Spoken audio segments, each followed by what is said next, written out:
வாயிலிருந்து நல்லா வருமா?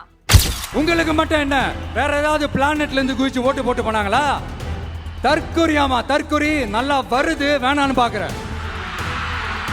என்ன வரும் சிஎம் சார்? அது மட்டும் இன்னொன்னு சொல்றாரு, அவர் வாயில நல்லா வந்துருமா? வாயில என்ன வரும்? தமிழ்நாட்டு மக்கள் வாயில நிறைய வரும்.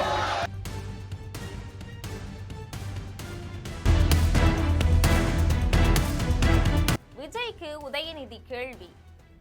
சட்டமன்ற தேர்தல்ல திமுக அதிமுகவை தோற்கடிச்சு தாவேக ஆட்சியை பிடிச்சிருக்கு.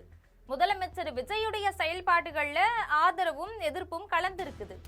கடந்த சில நாட்களுக்கு முன்னாடி திருச்சிக்கு போன விஜய் திமுக மேல பல்வேறு விமர்சனங்களை முன் வச்சாரு. வாயிலிருந்து நல்லா வருது, வேண்டாம் அப்படின்னு விஜய் பேசியிருந்தாரு. இதற்கு உதயநிதி வாயிலிருந்து நல்லா வருமா, என்ன வரும் அப்படின்னு கேள்வி எழுப்பியிருக்கிறாரு. இது பற்றி விரிவாக பார்க்கலாம் இந்த தொகுப்பில்.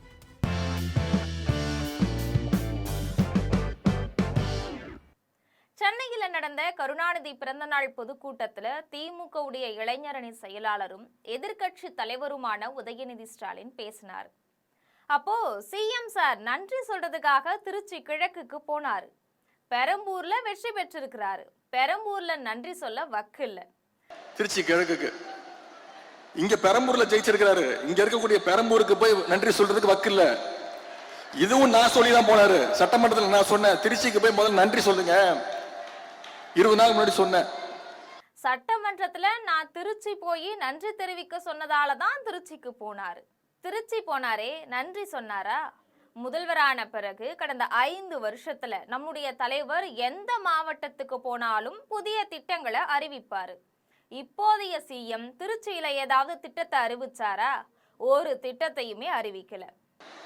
இன்னைக்கு இந்த புதிய அரசு பொறுப்பேற்று 25 நாள் ஆச்சு. உருப்படியா ஏதாவது ஒரு திட்டம் கொண்டு வந்திருக்கீங்கன்னு சொல்ல முடியுமா? ஒரு திட்டமும் கிடையாது. திருச்சி கிழக்குல இன்னும் 6 மாசத்துல இடைத்தேர்தல் வரப்போகுது. அதுக்கான பிரச்சாரத்திற்கு தான் அவர் போயிருக்கிறாரு. அவர் எப்போ வாயை திறந்தாலும் எல்லாத்துக்கும் காரணம் திமுக தான் அப்படின்னு சொல்றாரு. திருச்சி கிழக்குல இன்னும் 6 மாசத்துல இடைத்தேர்தல் வரப்போகுது. அதுக்கான பிரச்சாரத்துக்காக போயிட்டு அவர் எப்ப வாயை திறந்தாலும் அவர் வாயிலிருந்து வர வார்த்தை ஒன்னே ஒண்ணுதான், எல்லாத்துக்கும் காரணம் திமுக தான். திருச்சியில அவர் பேசினதை கேட்டு மக்கள் தலையில அடிச்சுக்கிறாங்க. இவரையெல்லாம் முதலமைச்சரா தேர்வு செஞ்சிருக்கிறோமே அப்படின்னு அடிச்சுக்கிறாங்க. இத சொன்னா அவருக்கு கோபம் வருது. கவர்ச்சியில தான் மக்கள் எங்களை தேர்வு செஞ்சிருக்கிறாங்களா அப்படின்னு சிஎம் சார் கோவப்படுறாரு. கவர்ச்சியில வெற்றி பெறாம எதுல வெற்றி பெற்றாரு? ஒரு 2 காரணத்தை அவரை சொல்லுங்க.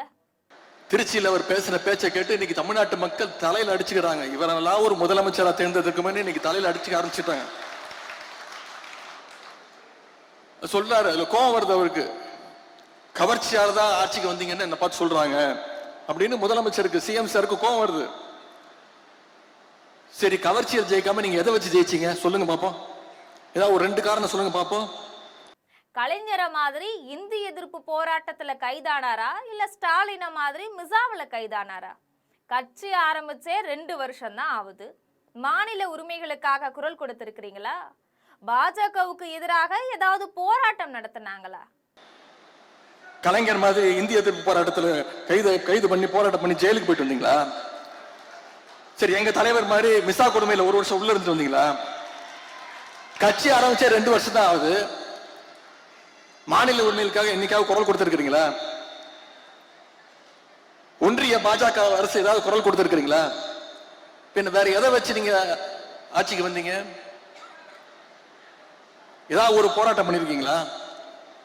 தமிழகம் முழுவதும் போய் மக்கள் கிட்ட ஓட்டு கேட்டீங்களா? உங்களுடைய வேட்பாளர்களுடைய பெயராவது தெரியுமா? எதுவுமே தெரியாது. இதத்தான் எங்களுடைய தலைவர் கவர்ச்சி அரசியல் அப்படின்னு சொல்றாரு. வாயிலிருந்து நல்லா வந்துரும் அப்படின்னு சொல்றாரு. வாயில என்ன வரும்?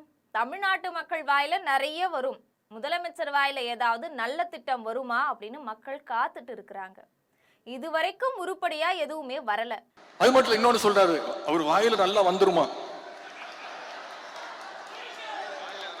வாயில என்ன வரும்? தமிழ்நாட்டு மக்கள் வாயில நிறைய வரும். தமிழ்நாட்டு மக்கள் காத்துக்கிட்டு இருக்காங்க, இந்த முதலமைச்சர் வாயில ஏதாவது ஒரு நல்ல வார்த்தை வருமா அப்படின்னு, ஏதாவது ஒரு திட்டங்கள் வருமான்னு இன்னைக்கு காத்துக்கிட்டு இருக்காங்க. இது வரைக்கும் உருப்படியா ஒன்னும் வரல. எதை கேட்டாலும் திமுக சதின்னு சொல்றாங்க. தூர சக்தி, கோர சக்தி, பார சக்தி அப்படின்னு டி ராஜேந்திரன மாதிரி ரைமிங்கா பேசுறாரு. எவ்வளவு பெரிய தோல்வியா இருந்தாலும் மறுபடியும் மீண்டு வருவோம், அதுக்காக மக்கள் கிட்ட தூரமா இருந்தது கிடையாது அப்படின்னு சொன்னாரு உதயநிதி ஸ்டாலின்.